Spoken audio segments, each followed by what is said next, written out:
You either give my wife your room or pack your bags.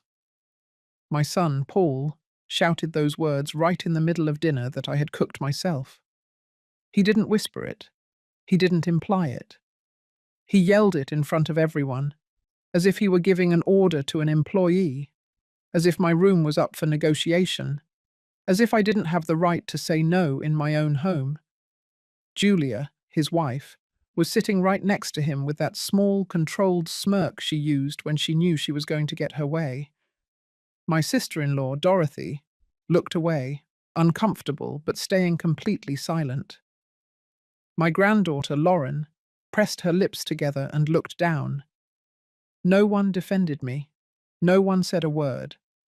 And I, Adeline Miller, 69 years old, a widow, a devoted mother for decades, just sat there feeling something inside me break in a strange way.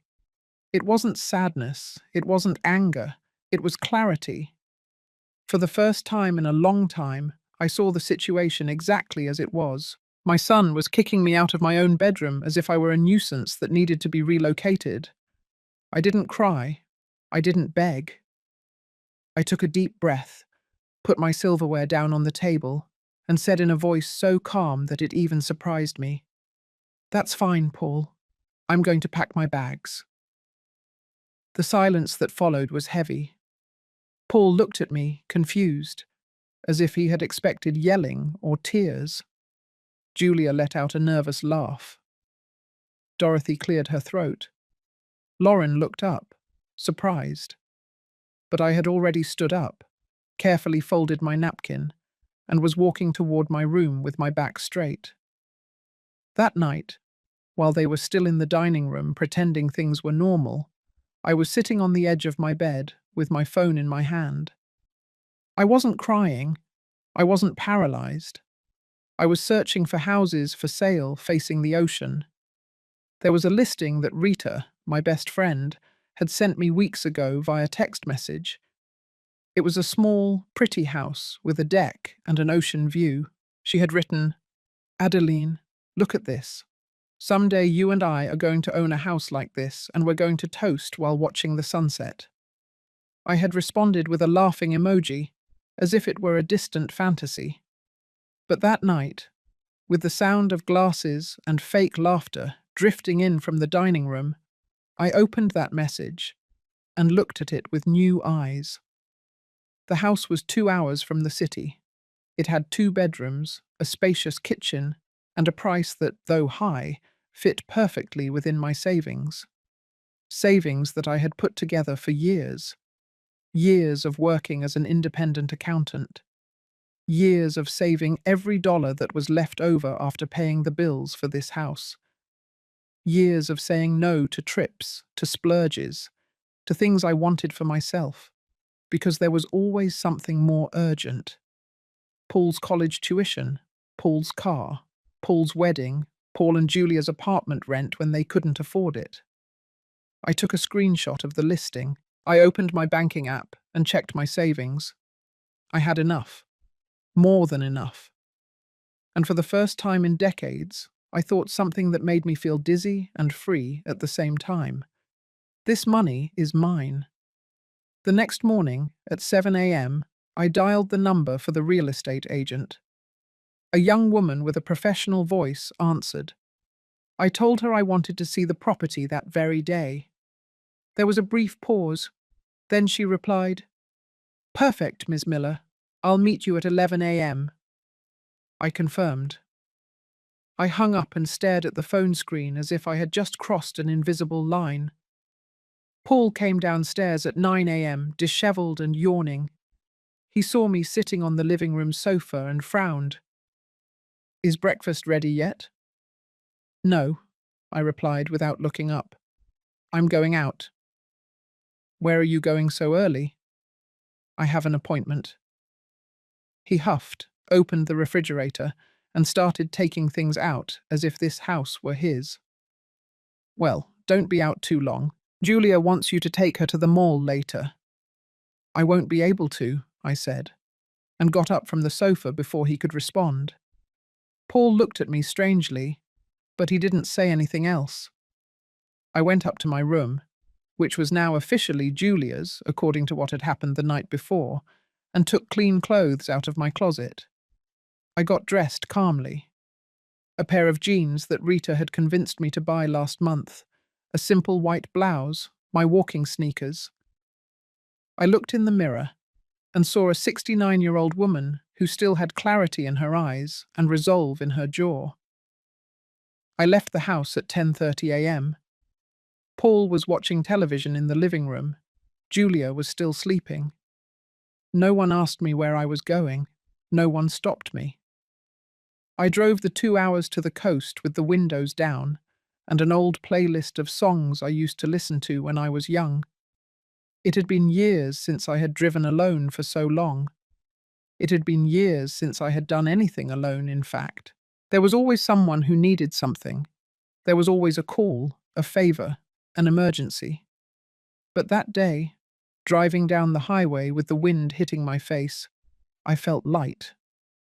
I arrived at the house at exactly 11 a.m. The real estate agent was already there, a man in his 50s with a white shirt and a kind smile. "Ms. Miller, it's a pleasure. Come in." The house was even prettier in person. Small, yes, but full of light. The windows looked directly out to the ocean. The deck had enough space for a table and chairs. I could picture myself there, having coffee in the mornings, reading, listening to the waves. "What do you think?" the agent asked. "I think it's perfect," I replied. He smiled. "Would you like to think about it for a few days?" "No," I said. "I want to buy it now." The agent looked at me in surprise, as if he wasn't used to someone deciding so quickly. "Are you sure, Ms. Miller? It's a major decision. I've been making decisions for 69 years, I told him. This is the first one I'm making just for myself. He nodded, still a little bewildered, but he took the papers out of his briefcase. He explained the details. The price was $180,000. I could make the transfer in 2 days. The house was debt-free and ready for closing. I nodded as he spoke, but in my mind I was already running the numbers. I had $210,000 saved. I would be left with $30,000 for whatever came next. I signed the first documents right there, on the empty kitchen table of the house that already felt like mine. The agent gave me his card, explained the next steps, and told me that I could move in within 72 hours if I wanted. "Perfect," I told him. "I want to move in within 72 hours." I left the house with the temporary keys in my hand and stood on the deck looking at the sea. The waves came and went with a constant, predictable, calm rhythm. They didn't ask for anything. They didn't demand anything. They just existed. I took out my phone and snapped a photo of the horizon. I sent it to Rita in a text with a simple message. "I did it." She replied in seconds. "You did what?" "I bought the beach house." There was a long pause. Then the messages started pouring in, one after another. "You are not serious." "Adeline, answer.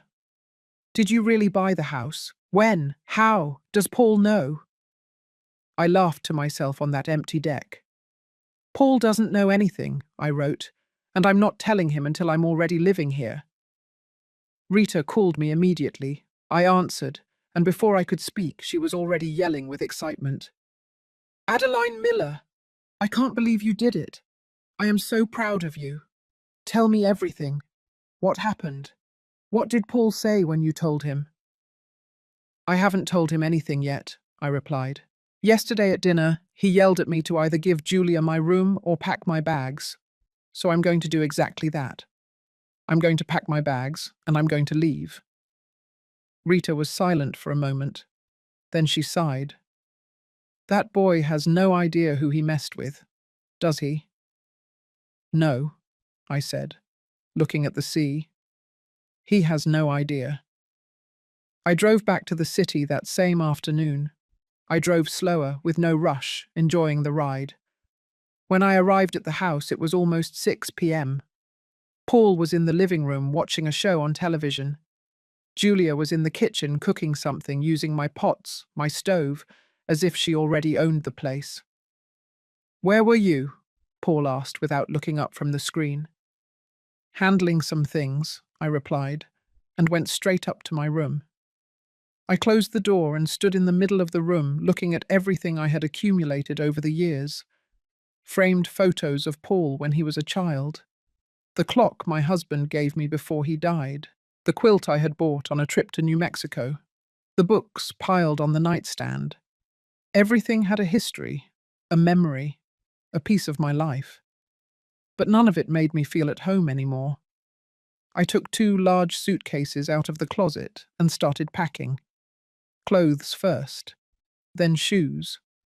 Important documents, jewelry, photos that really mattered to me, not the ones I kept out of obligation. I worked in silence for hours. No one came up to ask what I was doing. No one knocked on the door. At 10 p.m., Paul yelled from downstairs, "Mom, are you going to make dinner or what?" "No," I yelled back. "Get and order something." There was a silence. Then I heard murmuring, probably Paul complaining to Julia. But they didn't come up.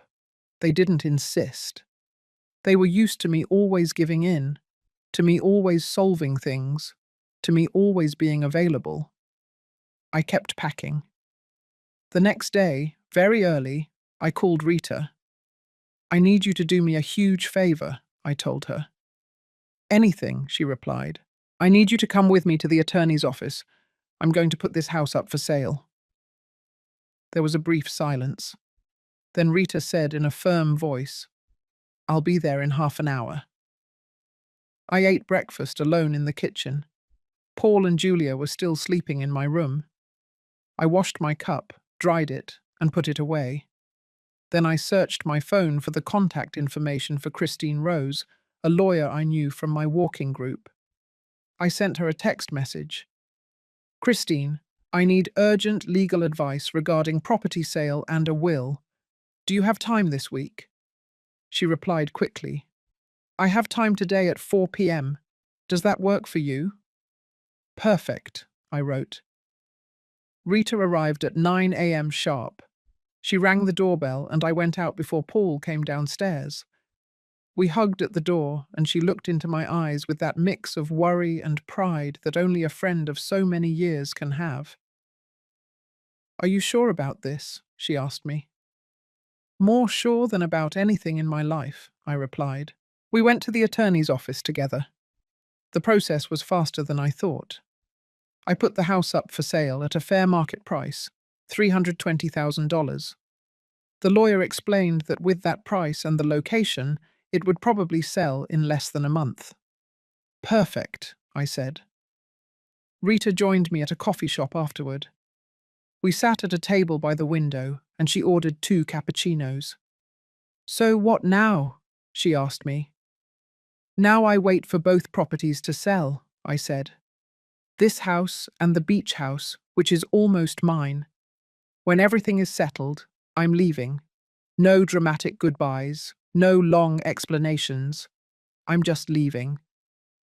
"And Paul?" "Paul is going to have to learn to live without using his mother as a solution to all his problems." Rita smiled and raised her cup. "I'll drink to that." We clinked our coffee cups as if they were champagne flutes.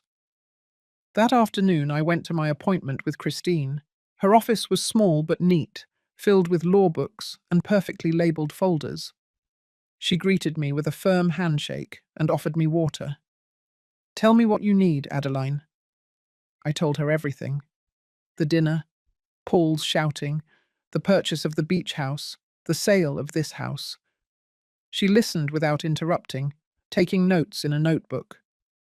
When I finished, she put her pen down on the desk and looked at me seriously. "Does Paul know any of this?" "No," I replied. "And I don't want him to know until it's done." "I understand," Christine said. "Legally, he doesn't have to know anything. The house is in your name. Your savings are yours. You are not married. You have no obligation to inform him about your financial decisions. Good. But, Christine continued, I need you to think about something important. What if Paul reacts badly? What if he tries to sue you or claim something? Let him try, I said. I don't owe him anything. I gave him everything for 42 years. That's enough.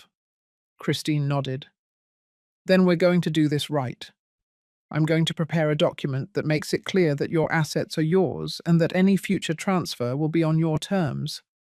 I'm also going to update your will. My will? Yes. Because if something happens to you, I want you to have total control over who receives what. Is there anyone besides Paul? My granddaughter, Lauren, I said. She's always been different. She has always treated me with real affection, not out of obligation. Perfect. We're going to include her. I left that office feeling something I hadn't felt in years. Control. Control over my life, over my money, over my future. The next few days in that house were strange. I was still living there, cooking, cleaning, doing the things I had always done, but something had changed. I no longer did it automatically. I did it knowing that every day that passed was one day less in that place. Paul and Julia had settled into my room as if it had always been theirs. Julia reorganized the closet, moved the furniture, hung her clothes where mine used to be. Paul didn't say anything. He didn't ask how I felt sleeping in the guest room. He didn't ask if I was upset. He simply assumed that I had accepted my place. One afternoon, while I was in the kitchen preparing dinner, Julia came downstairs with a handwritten list. Adeline, she said without a greeting, I need you to go to the grocery store and buy these things. Paul and I are inviting some friends over on Saturday. She handed me the list. I read the items. Expensive wine, imported cheeses, premium cuts of steak, desserts from a specific bakery. Everything easily added up to more than $200. And who is going to pay for this? I asked without looking up from the paper. Julia looked at me as if the question were absurd. Well, you. Obviously, it's your house. Ah, I replied, carefully folding the list. I thought it wasn't my house anymore. I thought it was theirs now. She frowned. Don't start with the drama, Adeline.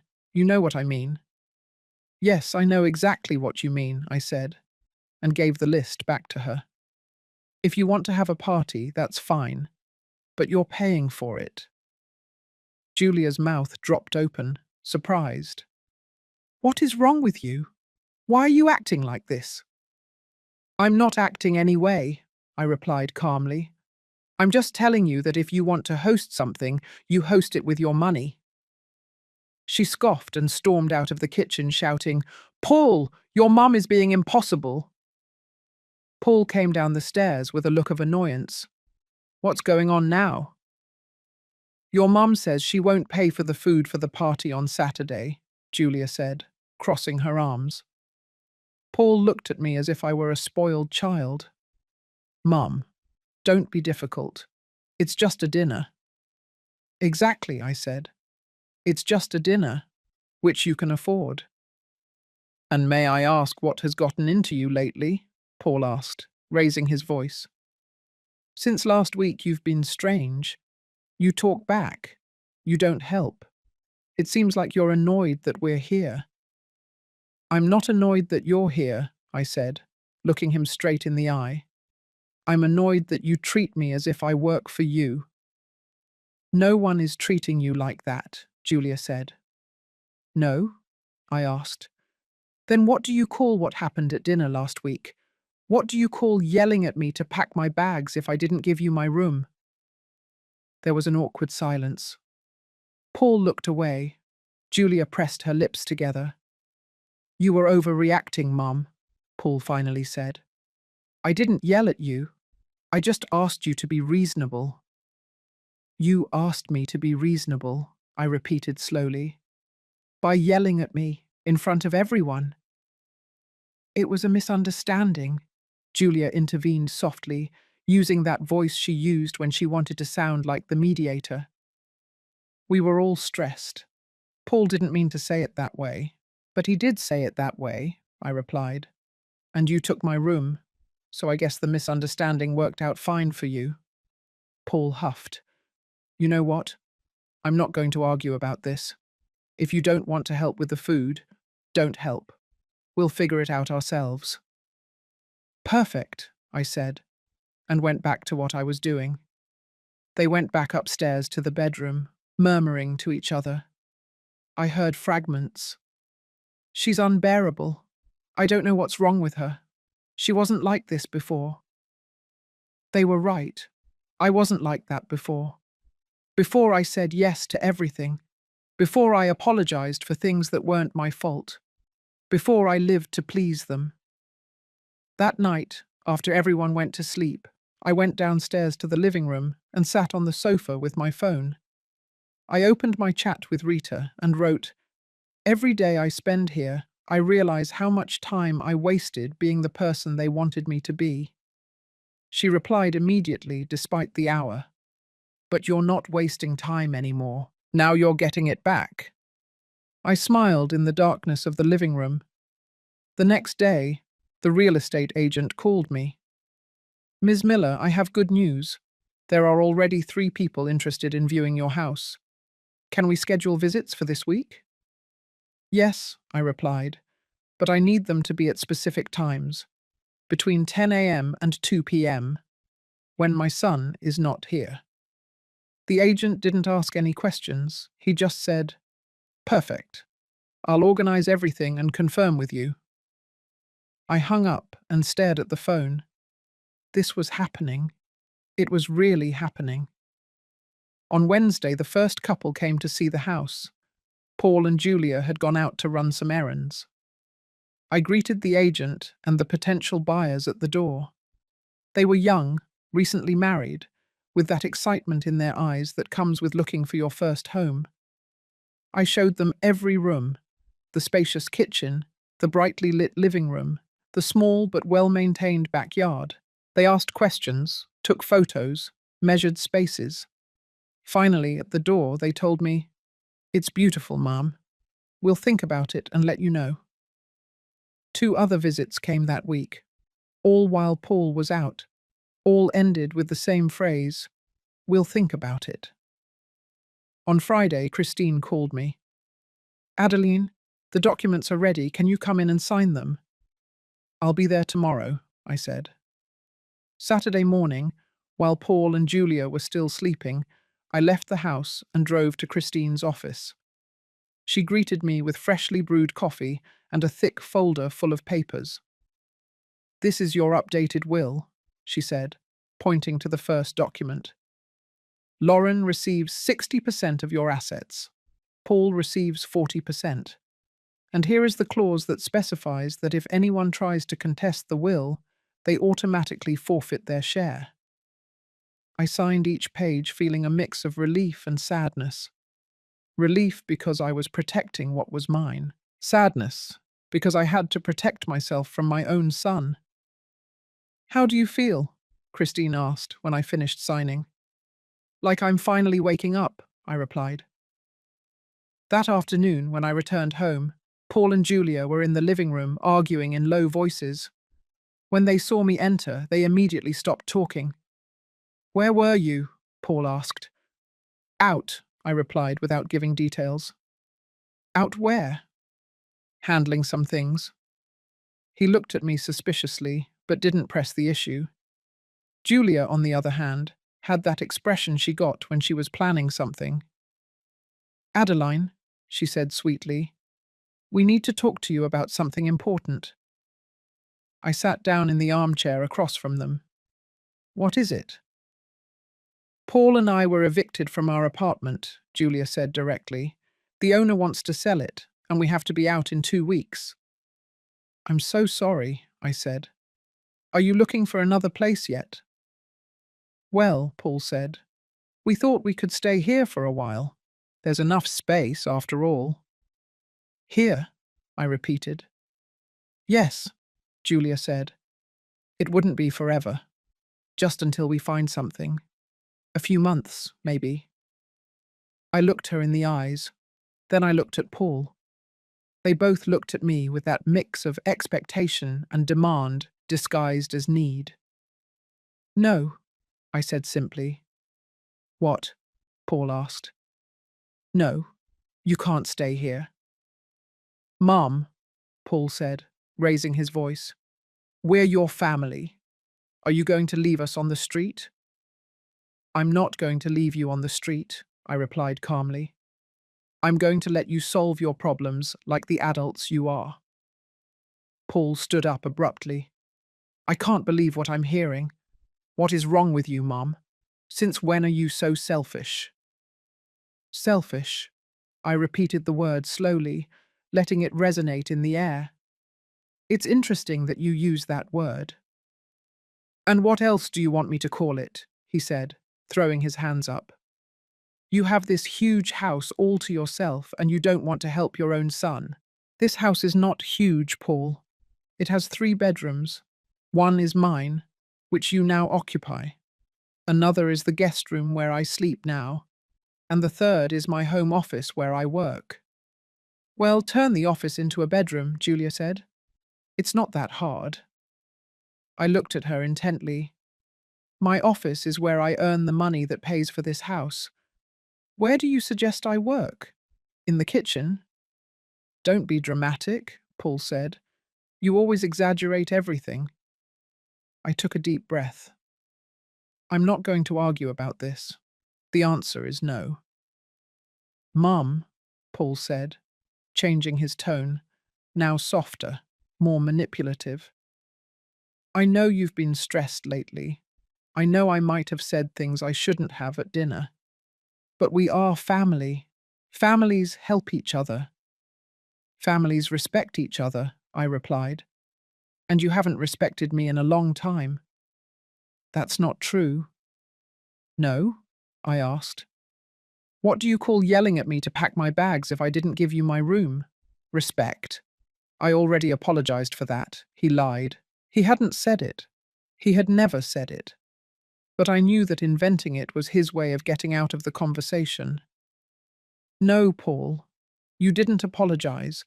You didn't even acknowledge that you did it.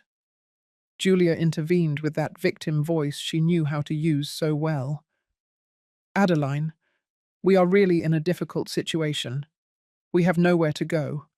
Are you really going to turn your back on us? You are adults with jobs, I replied. You can rent another place. You can get a loan. You can do what millions of people do when they need housing. But you're his mother, Julia insisted. Mothers are supposed to help. And I did, I said, getting up from the armchair. I helped you for 42 years.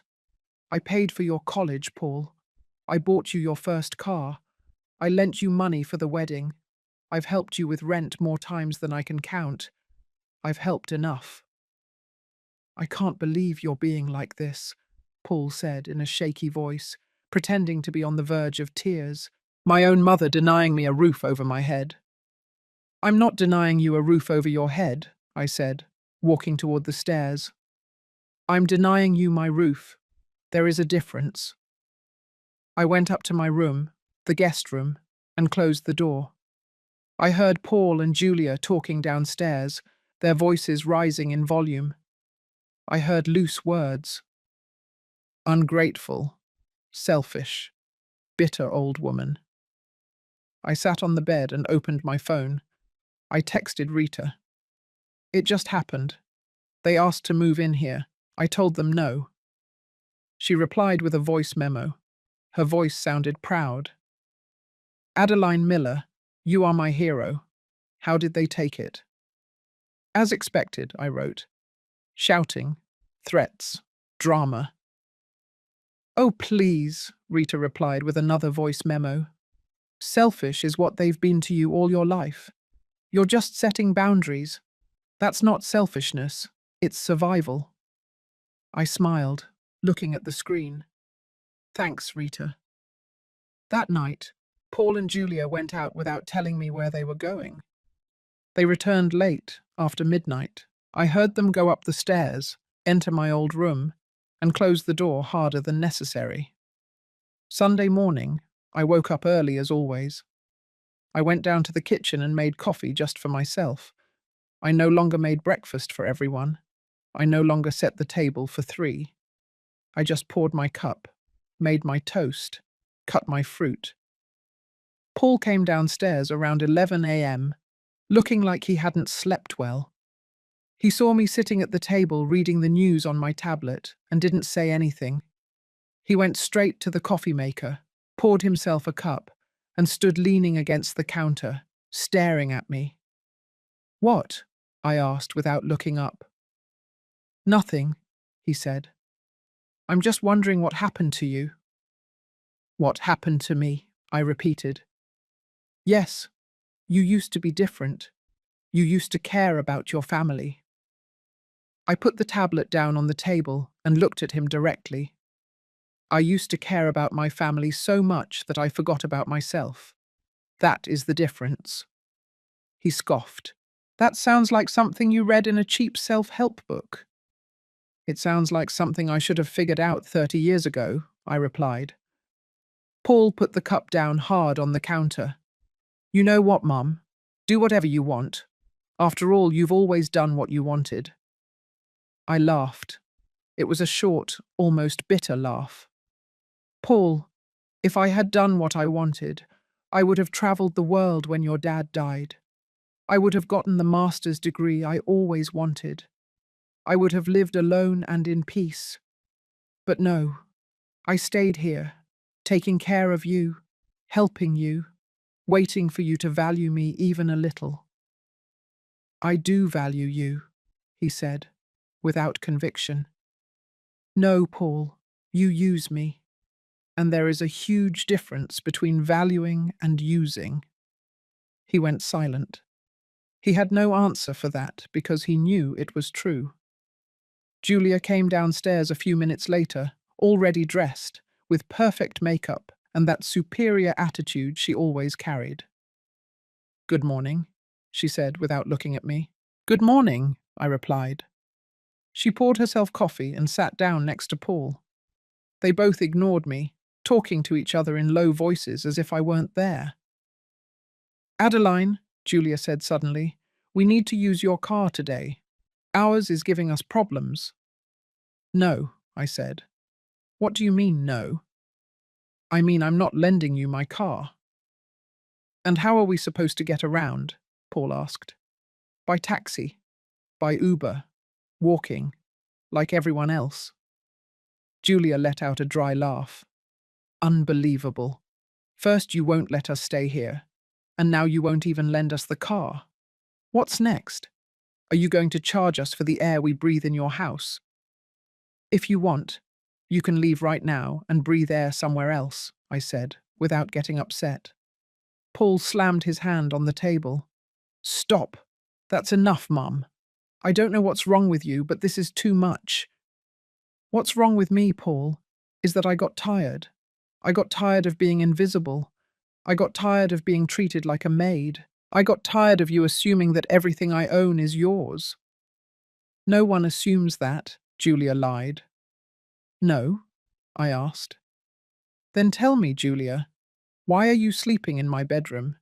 Why do you use my kitchen as if it were yours? Why do you assume I'm going to pay for your parties and lend you my things?" She opened her mouth, but didn't say anything. I got up from the table, washed my cup, and left the kitchen. I went up to my room and locked the door. I sat on the bed and took several deep breaths. My phone rang. It was a message from the real estate agent. "Ms. Miller, the young couple who came on Wednesday wants to make an offer, $315,000.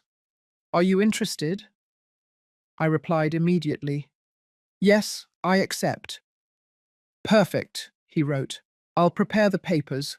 We can close the sale in 1 week." 1 week. In 1 week this house would no longer be mine. And Paul had no idea. That afternoon, while they were upstairs, I went down to the living room and started packing things discreetly. Photos I really wanted to keep. books that mattered to me, documents. I put everything in boxes that I hid in the guest room. Paul and Julia didn't notice anything. They were too busy with their own drama. Monday morning, while Paul and Julia were still sleeping, I left the house with 3 boxes in the car. I took them to a storage unit I had rented the previous week. It was a small space, enough to store the essentials until I moved permanently to the beach house. The storage facility employee helped me register my name and handed me the keys. "Are you moving a lot of things?" she asked kindly. "Only the important things," I replied. I returned home before noon. Paul was in the living room with his laptop, working from the sofa. He saw me enter but didn't say anything. I went straight up to my temporary room and continued organizing. That afternoon, I received a message from Christine. "Adeline, the buyer of your house wants to expedite the closing. It can be ready by Thursday. Does that work for you?" I stared at the message for several seconds. Thursday. 3 days. In 3 days, this house would officially stop being mine. "Perfect," I wrote. "Thursday is fine." I immediately called Rita. "I need you to come with me on Thursday to sign the sale of the house." "I'll be there," she said without hesitation. "Do you know when you're moving to the beach?" "Friday," I replied. "I'm signing the sale on Thursday, and I'm leaving on Friday." "And Paul?" "Paul will find out on Thursday night, when there's no turning back." Rita was silent for a moment. "Are you sure you want to do it that way?" "Completely sure," I said. "If I tell him before, he's going to try to manipulate me, to make me feel guilty, to convince me not to do it. I've made my decision, and I'm not going to let him change it." "You're right," Rita said. "You're stronger than you think, Adeline." "I'm learning to be," I replied. The next few days were strange. I was still living in that house, walking the hallways, cooking in the kitchen, but mentally I was no longer there. I was at the beach, in my new house, in my new life. Paul and Julia noticed my distance, but they interpreted it as temporary anger. They thought it would eventually pass, that I would go back to being the compliant mother I always was. On Tuesday, Julia tried a different strategy. She entered the kitchen while I was preparing food with a forced smile on her face. "Adeline," she said sweetly, "I know things have been tense lately, and I want you to know that I'm sorry." I looked at her without saying anything. "Truly," she continued, "Paul and I have been very stressed with the apartment situation, and I don't think we've been fair to you." Huh, I said, continuing with what I was doing. "What I mean is that we value everything you do for us, and we want to make it up to you." "Make it up to me?" I asked. "Yes," she said, taking out her phone. "Look, I found this spa that has a full day package. Massages, facial, everything. I thought we could go together this weekend. You and me, like friends." I looked her directly in the eyes. "Who is going to pay for that spa, Julia?" She blinked, uncomfortable. "Well, I thought maybe you could treat me. You know, as a gesture of—" "No," I interrupted her. "I'm not going to treat you to any spa." Her smile vanished. "It was just an idea," she said sharply. "You don't have to be rude." "I'm not being rude," I replied. "I'm being clear. I'm not going to spend my money buying you things so you can pretend that you appreciate me." She opened her mouth, offended. "I'm not pretending anything." "Yes, you are, Julia, and we both know it." She walked out of the kitchen muttering something I couldn't hear. I didn't care. Wednesday night, Paul attempted his own approach. He knocked on my door around 10 p.m. "Can I come in?" he asked. "Go ahead," I said. He came in and sat on the edge of the bed. I was folding clothes, putting the last things in my suitcase. "Mom," he said tiredly, I don't want us to be fighting. We're not fighting, Paul, I replied without looking at him. I'm just no longer willing to let you disrespect me. I never meant to disrespect you. But you did, I said, stopping and looking at him.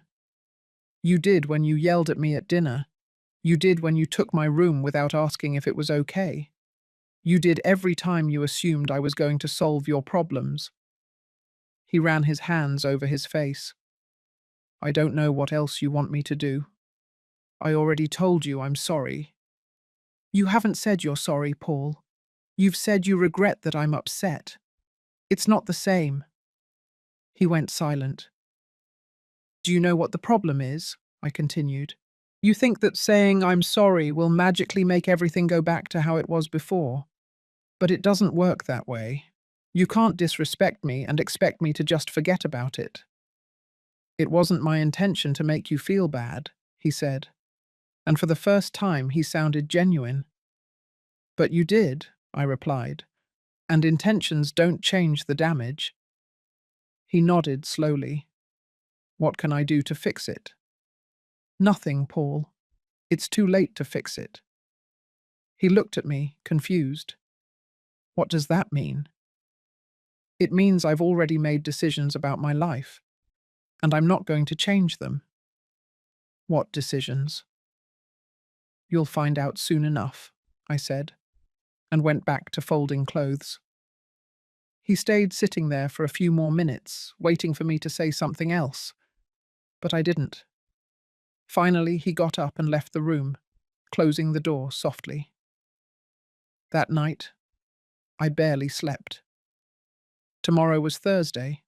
Tomorrow I was going to sign the sale. Tomorrow, everything would change. I got up early. I dressed carefully. Black pants, a white blouse, my pearl earrings. I wanted to look good, to feel good for this moment. I went down to the kitchen and made coffee. Paul and Julia were still sleeping. I left a note on the table. Out running errands, back in the afternoon. Rita picked me up at 9 a.m. sharp. I got into her car, and before starting the engine, she looked at me seriously. Ready? More than ready, I replied. We went straight to the attorney's office. The buyer was already there, a young man in his 35th year with his wife. We greeted each other formally and sat around the notary's table. The notary read all the documents in that monotonous voice that lawyers have. He explained the terms, the conditions, the dates. The buyer was going to pay $315,000. The transaction would be completed today. I had until Sunday to completely vacate the property.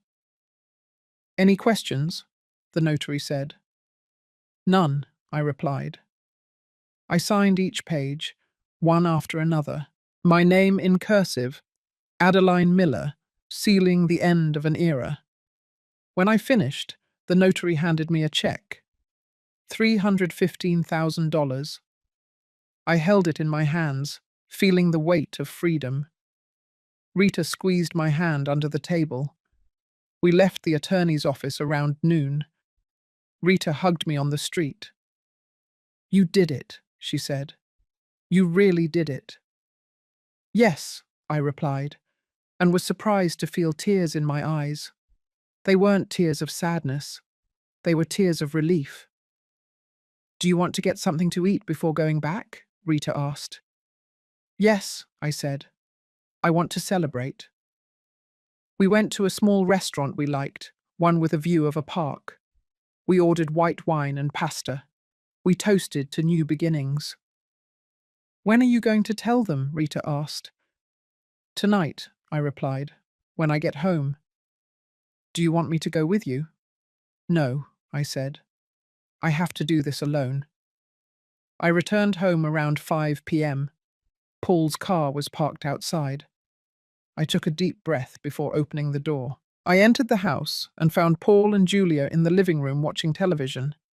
They looked up when they saw me arrive. Where were you? Paul asked. Handling some things, I replied, putting my purse on the dining room table. What things? Julia insisted. Mine, I said simply. She looked at me with that annoyed expression I knew so well, but didn't say anything else. I went up to my room and sat there on the bed for several minutes, mentally preparing myself for what was coming. At 7 p.m., I went downstairs again. Paul was in the kitchen making himself a sandwich. Julia was still in the living room with her phone in her hand. Paul, Julia, I said from the kitchen doorway. I need to talk to you. Paul put the knife down on the counter. About what? Come to the living room, please. They both followed me with expressions of curiosity mixed with irritation. We sat down, them on the sofa, me in the individual armchair.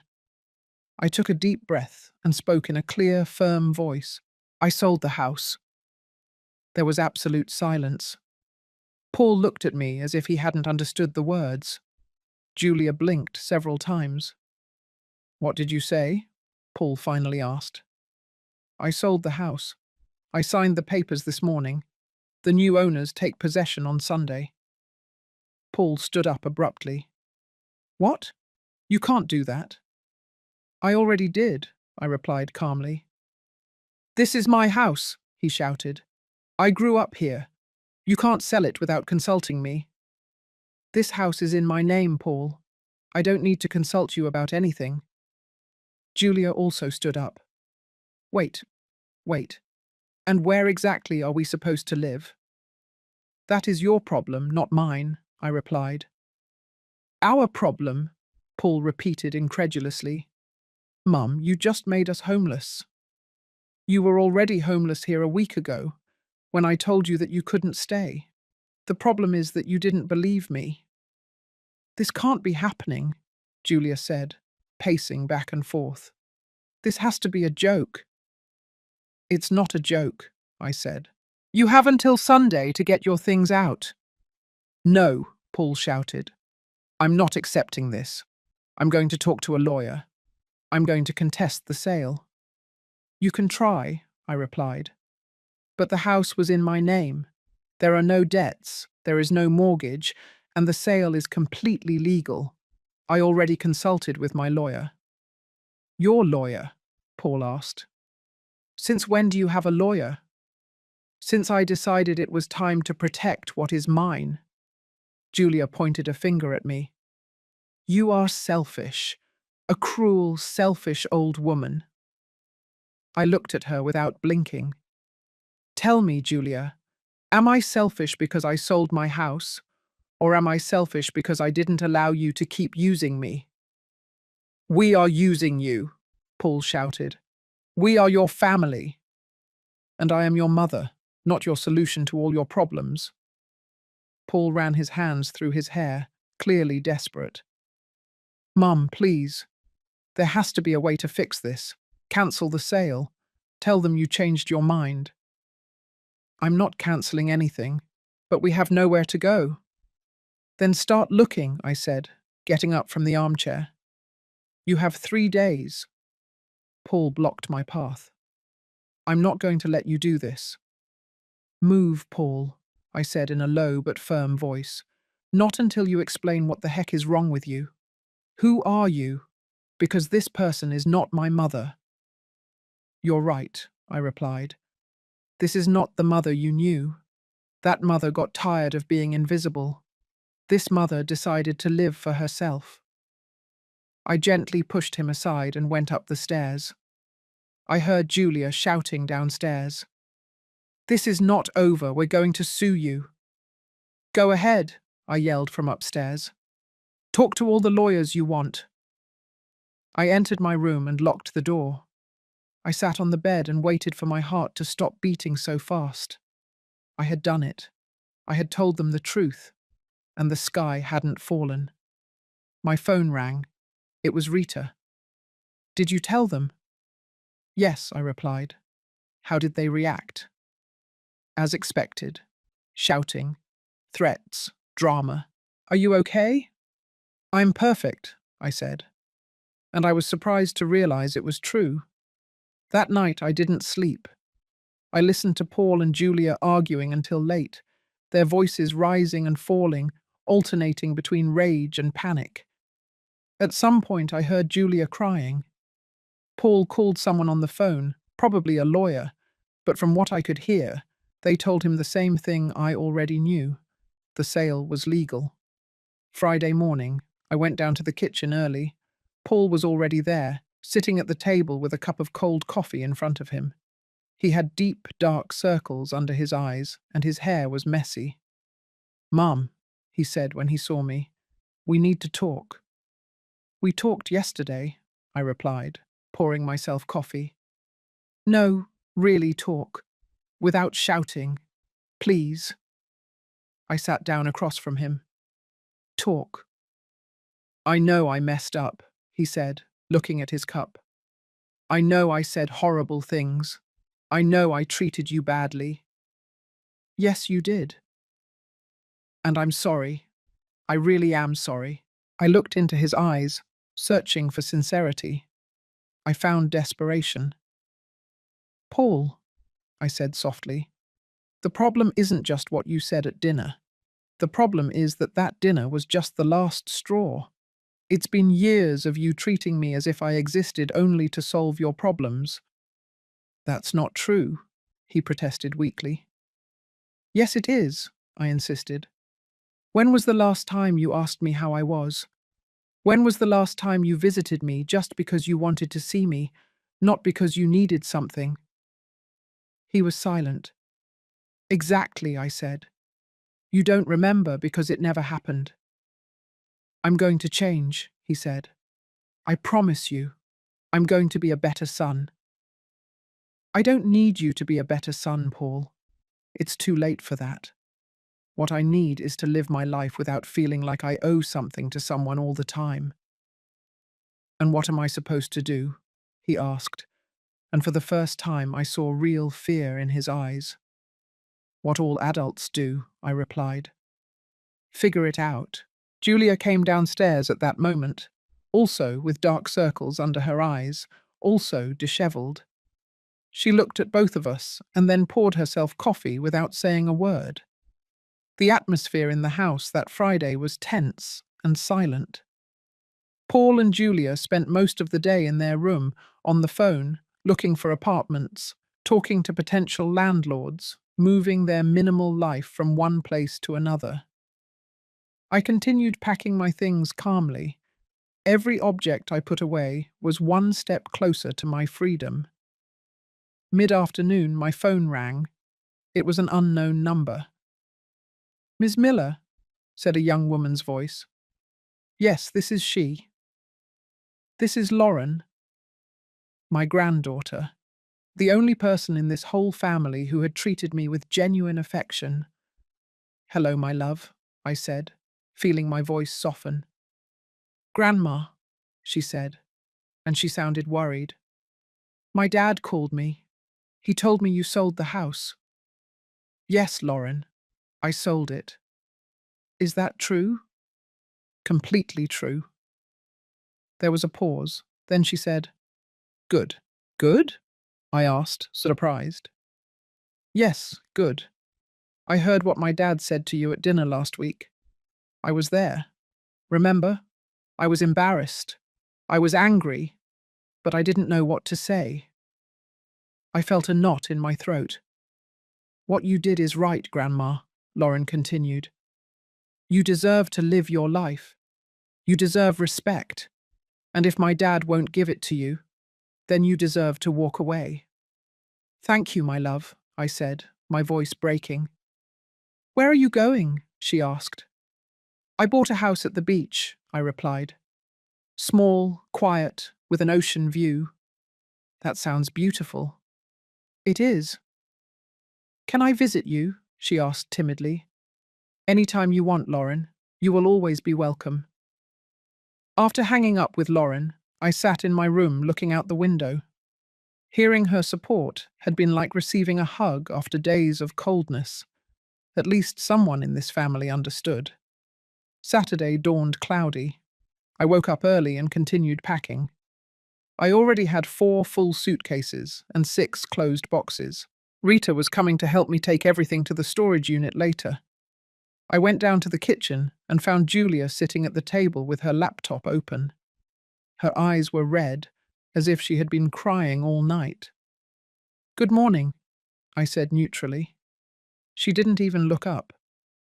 "It's not," she replied.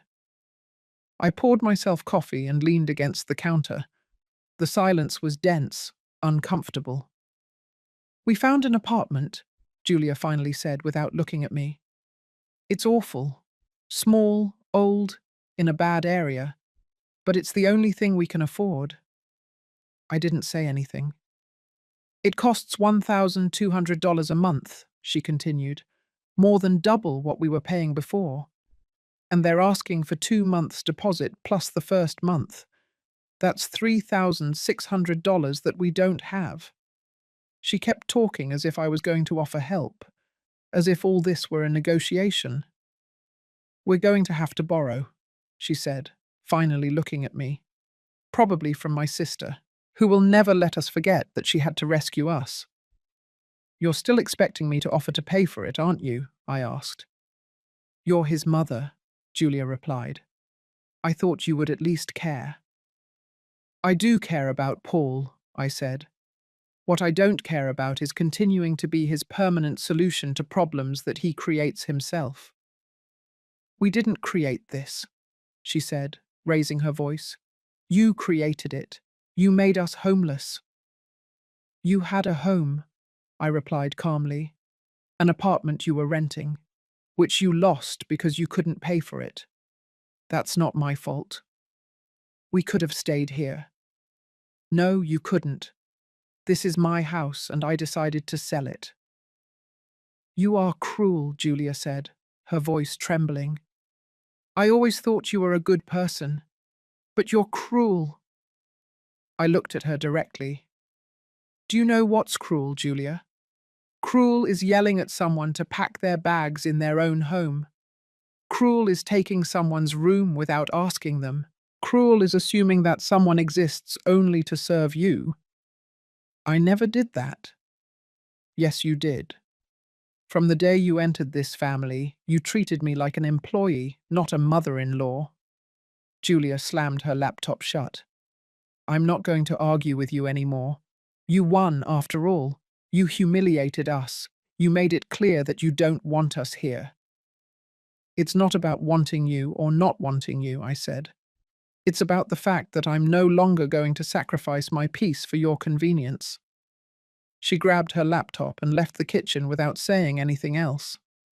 Rita arrived at 10 a.m. in her SUV. The two of us started taking the boxes and suitcases downstairs. Paul came out of his room when he heard the noise. "What are you doing?" he asked. "Taking my things to the storage unit," I replied. "Now? Aren't you going to wait until tomorrow?" "There's no reason to wait." He stood on the stairs, watching me carry down one box after another. He didn't offer to help. He just watched with an expression that was a mix of confused and hurt. Rita and I made 3 trips to the storage unit. On the last one, as we closed the door of the SUV, Rita said to me, "Tomorrow is the big day." "Tomorrow I leave," I confirmed. "How do you feel?" "Light," I replied, "as if a weight I've been carrying for decades has been lifted."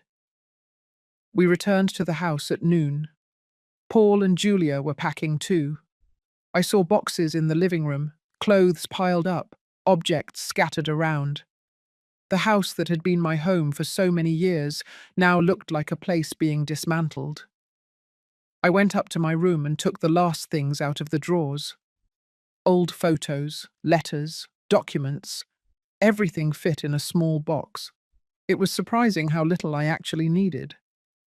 That night I made dinner just for myself. A simple plate of pasta. Paul and Julia ordered takeout and ate in their room. We didn't see each other all afternoon. Around 9 p.m., someone knocked on my door. It was Paul. It was Buzz. "Can I come in?" "Go ahead." He came in and stood by the door, uncomfortable. "You're leaving tomorrow," he said. "Yes." "Do you know where?" "To the beach." "You bought another house?" "Yes. He was silent for a moment. Then he asked, "How long have you been planning this?" "Since the night of the dinner," I replied. "Since you yelled at me." Paul looked down. "I didn't think you would go this far." "Neither did I admitted. "But when I made the decision, I knew it was the right one. Is there anything I can say to make you change your mind?" "No, not anymore." He nodded slowly. "Are you going to be okay? Alone in a new house, far from everything?" "I'm going to be better than ever," I said with conviction. "And us?" "You're going to have to learn to be okay without me." Paul ran his hand over his face. He was silent for so long that I thought he had left without me realizing it. But he was still there, leaning against the wall. "I'm sorry I failed you," he finally said in a low voice. I looked at him and saw something I hadn't seen in years: genuine vulnerability. "I regret a lot of things too, Paul," I replied. "I regret not setting boundaries sooner. I regret letting you treat me like this for so long. I regret confusing love with sacrifice." He looked up. "Don't you love me anymore?" "I do love you," I said. "You are my son, and I will always love you, but I'm not going to let that love destroy me anymore." Paul nodded, his eyes glistening. "I don't know if I can ever forgive you for this." His words hurt, but not like before. They didn't pierce my chest with paralyzing guilt. They just hurt the way uncomfortable truth hurts. "That's okay, Paul," I said. "I don't need your forgiveness. I need my peace." He left the room, closing the door softly. That night I slept deeply for the first time in weeks. There was no anxiety, no insomnia, no tossing and turning, wondering if I was doing the right thing. I knew I was. Sunday dawned sunny. I got up at 6 a.m., showered, and got dressed in comfortable clothes for the trip. I carried my last 2 suitcases downstairs and put them by the door. Paul and Julia were still sleeping. Rita arrived promptly at 7 a.m. We loaded the suitcases into her SUV.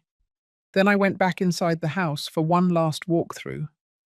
I walked through every room: the living room where Paul had taken his first steps, the kitchen where I had cooked thousands of meals, the backyard where my husband used to read the newspaper on Sundays. Every corner had memories, but none of those memories made me want to stay. I went up to what had been my bedroom. Julia had transformed everything. She had changed the curtains, moved the furniture, hung new pictures. There was nothing left of mine there. Perfect, I thought. I went downstairs and found Paul in the living room. He had woken up and was standing there in his pajamas, looking like he hadn't slept. "You're leaving now?" he asked. "Yes." "Can I have your new address?" "I'll give it to Lauren." "I'll give it to Lauren," I replied. "If she decides to share it with you, that's her decision." Paul clenched his jaw. "Is that how things are going to be now?" "That's how things are going to be until you show me that you can respect my boundaries." He didn't respond. I walked toward the door. Before leaving, I turned around one last time. "Take care of yourself, Paul." "You too, Mom," he said, his voice breaking. I left the house and closed the door behind me. I didn't look back. There were no tears, just a long, liberating sigh. Rita was waiting for me in the SUV with a huge smile. "Ready for your new life?" "More than ready," I replied. We drove the 2 hours to the coast, listening to music, laughing, planning everything we were going to do in the new house. Rita was going to stay with me for the weekend to help me settle in. We arrived at the beach house around 10 a.m. The sun was shining over the ocean, and the sound of the waves was the only thing you could hear. Rita turned off the engine, and we both sat for a moment looking at the house. "It's yours," Rita said. "It's mine," I repeated, and the words sounded incredible. We got out of the SUV, and I opened the front door with my keys. The house smelled clean, like a new beginning. The windows let in natural light that illuminated every corner. It was small, but perfect. Rita and I spent the rest of the day unpacking. We put my clothes in the closet, arranged the furniture I had bought the week before, and hung some photos on the walls. By the afternoon, the house already felt like a home. We sat on the deck with a bottle of white wine, watching the sunset. The sky was painted with oranges and pinks as the sun sank below the horizon. "I'll toast to you," Rita said, raising her glass. "To the bravest woman I know." We clinked glasses and drank in silence. "Do you think Paul is going to be okay?" I asked after a while. "He'll eventually be fine," Rita replied. "But that's not your responsibility, Adeline." "I know, but he's still my son. And you are still a person who deserves to live without guilt." She was right. I knew it. But decades of being a mother don't disappear overnight. That night, after Rita went to sleep in the guest room, I stayed alone on the deck, looking at the stars. I took out my phone and snapped a photo of the dark sea illuminated only by the moon. I sent it to Lauren with a message. I arrived home. She replied immediately with a heart emoji and the bon. "I'm so happy, Grandma. I'll visit you soon." I smiled, looking at the screen. Then another message came. It was from a number I didn't have saved, but I recognized the area code. It was Paul. "Mom," the message read. "Julia and I got the apartment. We're moving in tomorrow. I just wanted you to know." I didn't reply. Not because I wanted to be cruel, but because there was nothing to say. Another message arrived 5 minutes later. "I know you're angry, and I understand, but I hope that someday we can talk." I put the phone away and looked back at the sea. The following days were filled with a peace I hadn't experienced in years. I would wake up to the sound of the waves, have breakfast on the deck, walk on the beach, read, cook just for myself. There was no shouting, no demands, no guilt. Rita stayed with me all week. In the afternoons, we would go for walks on the boardwalk, visit the local markets, and try small restaurants. It was like being on permanent vacation. On Wednesday, while we were having coffee at a cafe facing the sea, my phone rang. It was Dorothy, my sister-in-law. "Adeline," she said when I answered, "I need to talk to you." "Hello, Dorothy. What's wrong?" "Paul told me everything.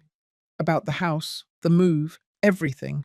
"Uh-huh," I said, waiting for the lecture. "And I want you to know that I'm on your side." I was silent, surprised. "What Paul did to you at that dinner was horrible," Dorothy continued. "I was there. I heard it. And I was embarrassed that I didn't say anything. But I was in shock. I couldn't believe my nephew would speak to his mother like that."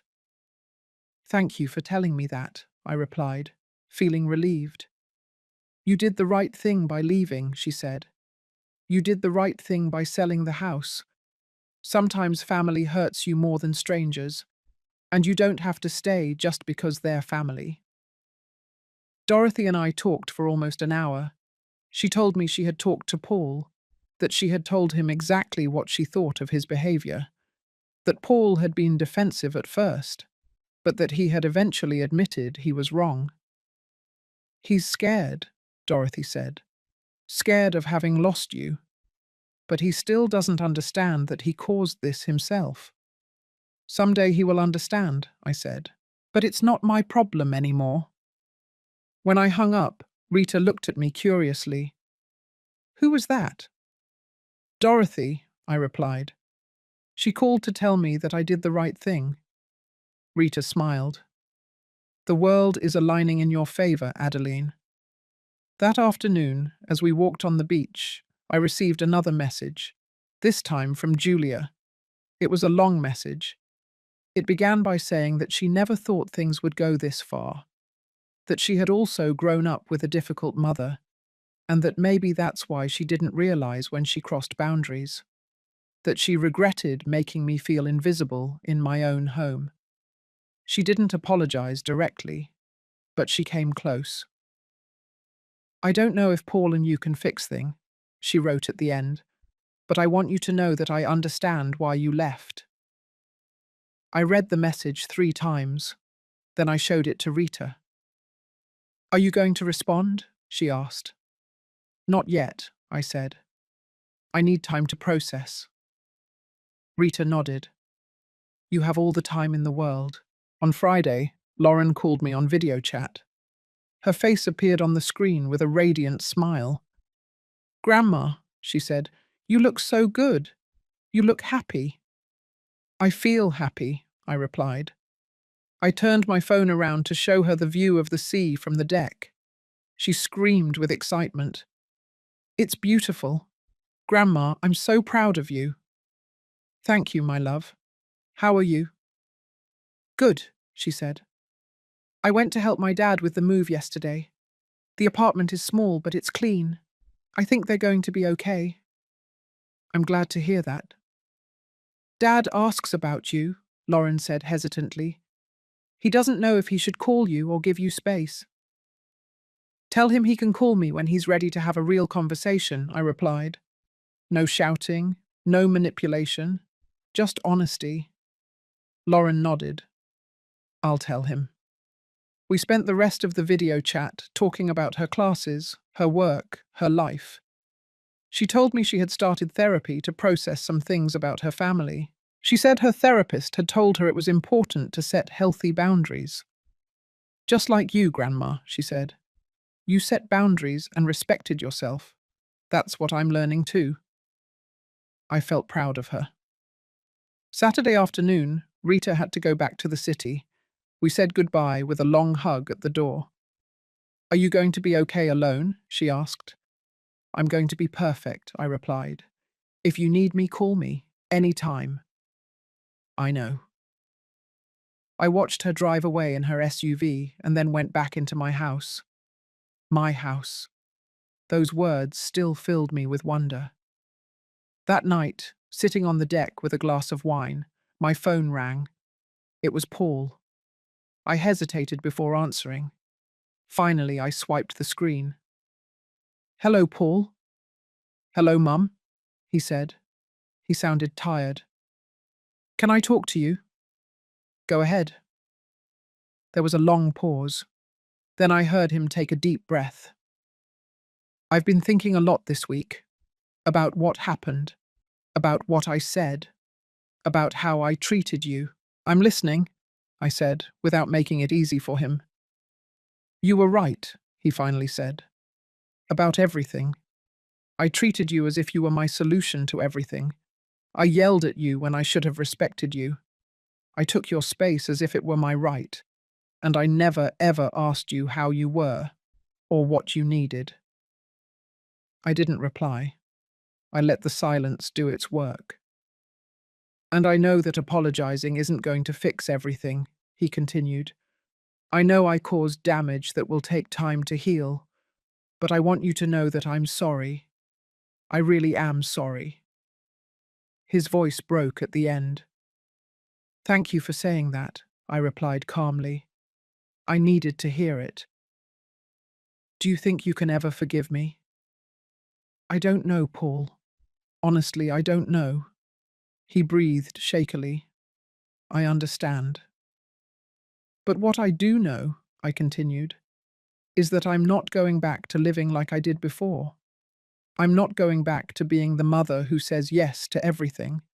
I'm not going to sacrifice my peace for your convenience. I won't ask you to, he said.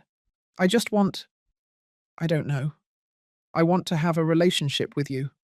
A real relationship. Not one where I only call you when I need something. I would like that, I said. But it's going to take time. And it's going to require you to truly change, not just say you're going to change. I will do it, he promised. I will prove it to you. We hung up shortly after. There were no exaggerated promises or instant reconciliation, just a small first step towards something that, perhaps, someday, could become a healthier relationship. I stayed on the deck late that night, listening to the ocean, feeling the salty breeze on my face. For the first time in decades, I wasn't thinking about what someone else needed from me. I was just present, here, now, with myself.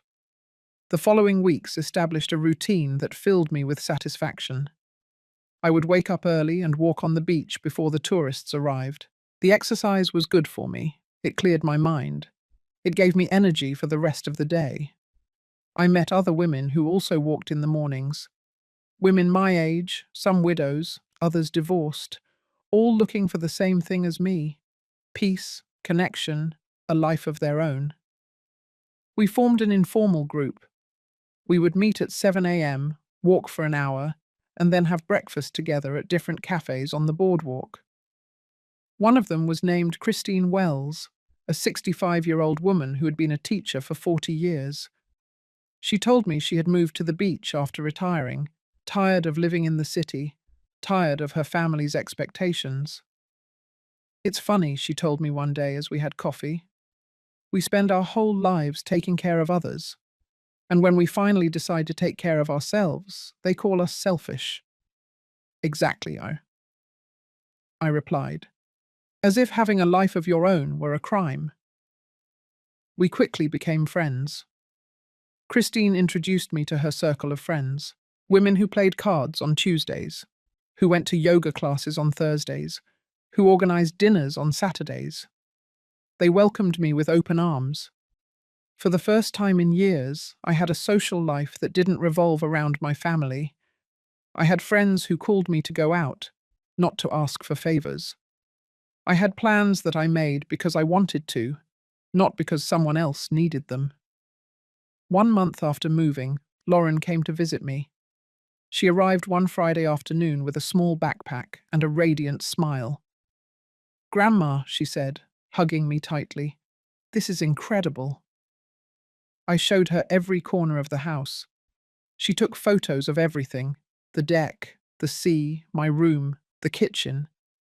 Then she uploaded a photo to her social media with a message that read, "Visiting the bravest woman I know." That night we cooked together. We prepared fresh fish that I had bought at the market, salad, rice. We ate on the deck, watching the sunset. Lauren told me about college, about her friends, about a guy she liked. It was so different from dinners at my old house. There was no tension, no silent demands, no resentment floating in the air. There was only genuine conversation between two people who truly loved each other. "How is your dad?" I eventually asked. Lauren put her fork down on the plate. "He's okay. Different. Quieter. More thoughtful. I think he's really processing what happened. And Julia? Also different. Less, I don't know how to say it. Less demanding.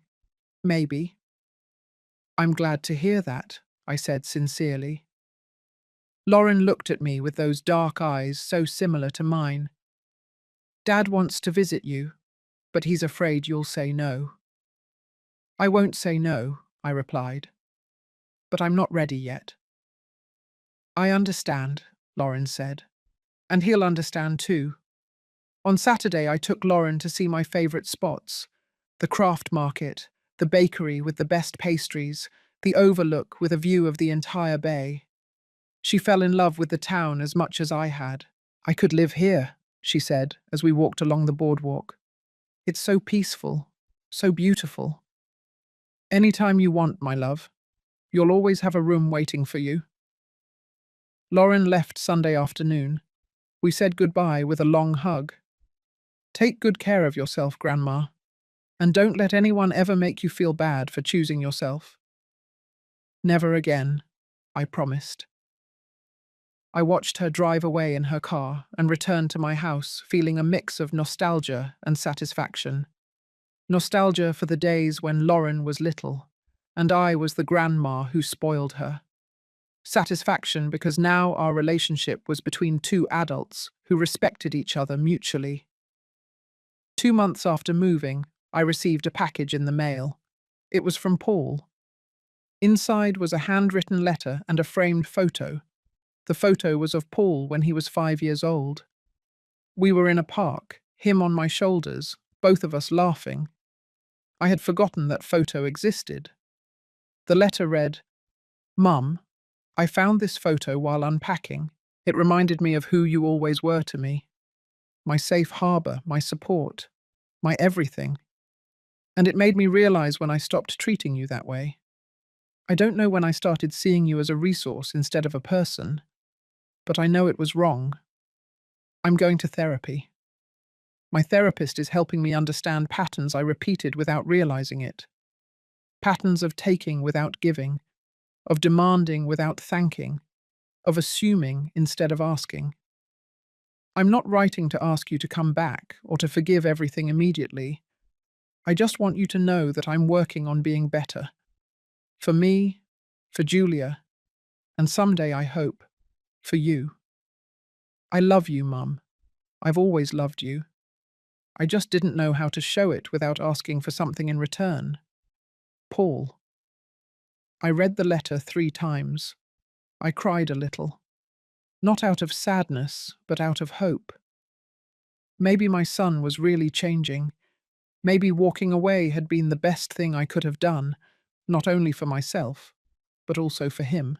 I took a photo of the letter and sent it to Rita. She replied, "Real progress. But don't let your guard down yet."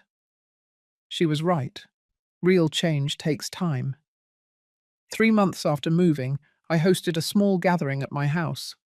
I invited my group of friends from the boardwalk, Christine, Rita, who came from the city, and 3 other women I had met in yoga class.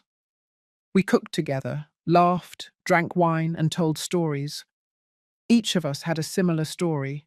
Women who had given so much that they had forgotten about themselves. Women who had finally decided to live. "I'll toast to those who dared," Christine said, raising her glass. "To those who said, 'Enough is enough.' To those who chose peace over guilt." We all toasted. The sound of clinking glasses mixed with laughter and the sound of the sea. That night, after everyone left, I sat alone on the deck with a cup of tea. I took out my phone and opened the Notes app. I wrote, "Today marks 3 months since I moved. 3 months since I made the most difficult and most necessary decision of my life. 3 months since I stopped living for others and started living for myself. And what I discovered is this: I am not selfish for loving myself. I am not a bad mother for setting boundaries. I am not cruel for protecting my peace. I am human.